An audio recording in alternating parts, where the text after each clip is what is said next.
Ja, ja, lige præcis. Goddag, Fiona. Har I taget hvem vi skal stemme på? Nej. Så der er jo 2 valg, kan man sige. Der er faktisk 3 valg.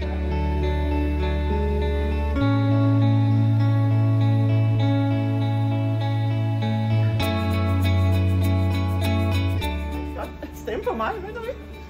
Stem på Hanne. Nej, det vil være fantastisk dejligt, men det aller vigtigste, det er Carsten Rasmussen, der bliver borgmester.